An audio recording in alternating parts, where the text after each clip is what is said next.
Good evening, Toastmasters and honored guests. My speech tonight is my boyhood favorite baseball player, Brooks Robinson, whom here tonight played youth sports, more specifically baseball. Anybody play baseball growing up? I want to tell you about my favorite player, Brooks Robinson. He played third base for the Baltimore Orioles, which is where I grew up. The biggest reason he is my favorite player is that I too played third base for the 7 years that I played organized baseball.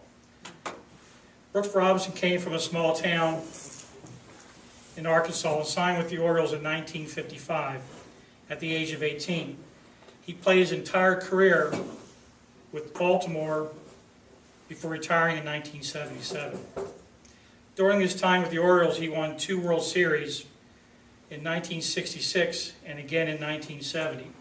And for all the baseball enthusiasts out there in the audience, I highly recommend a book called Birds on the Wing.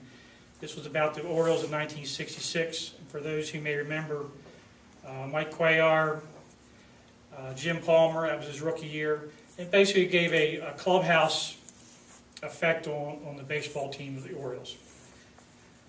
Brooks was a gifted athlete that won many awards, setting defensive records that are still recognized today. He was voted the American League MVP once and runner-up once as well. He was the 1970 World Series MVP, hitting 6 home runs against that team south of here called Cincinnati.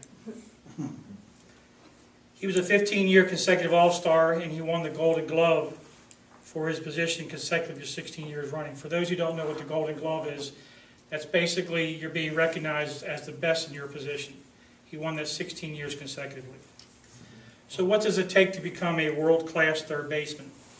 When a pitcher throws the ball to home plate, it takes about 385 milliseconds for the ball to travel to home plate. If the batter then hits the ball to third base, it takes approximately 500 milliseconds. So within 1 second, that ball has traveled from the pitcher to home plate out to the third baseman. It's a blink of an eye. So then if the third baseman throws the ball across the diamond to first base to throw the runner out, that happens in about 15/100ths of a second. That's how fast this is occurring. That's equivalent to 1 rotation of a helicopter blade. So it's very fast.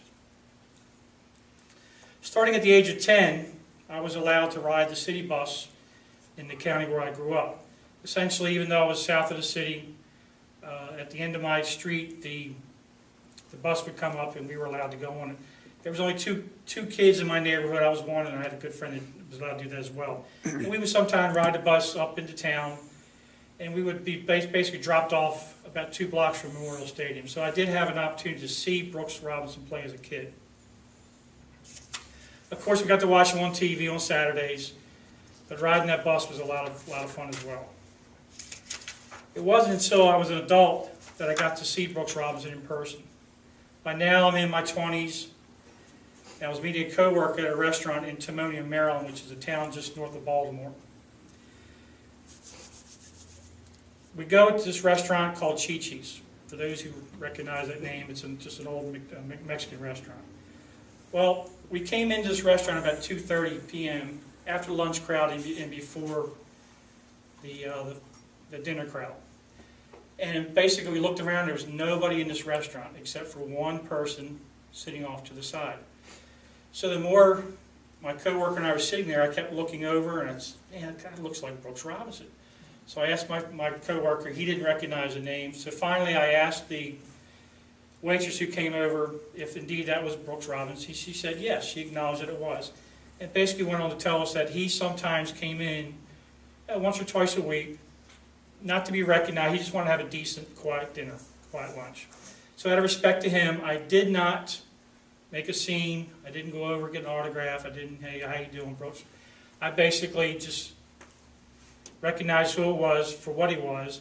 And on the way out of the restaurant, as I walked past him, we made eye contact. I did a slight nod of my head, and he reciprocated and nodded towards me. And that was pretty interesting. To this day, I still reminisce about this encounter, and it basically brings a smile to my face and allows me to reminisce about my hometown. As a testimony to skill to his craft, Brooks was inducted to the Hall of Fame in 1983. For those who don't know, but third base is called the hot corner because of the speed of the way the balls are hit out to that position. But in addition, it requires the ability to cover a wide range at that position. Essentially, a top-notch third baseman has to cover 157 square feet in that corner. That's basically 5 feet this way, 5 feet this way, and roughly 6.3 feet you got to jump to catch the ball. That's pretty wide, especially a ball coming to you in half a millisecond or half a second. Because of this, Brooks Robinson had two nicknames: the Human Vacuum Cleaner and Mr. Impossible. And for those who have never seen this man play his position, it's quite incredible to watch, especially for as long as he did. And basically, by being called the Human Vacuum Cleaner and Mr. Impossible, what kid wouldn't want to live up to that? Thank you very much.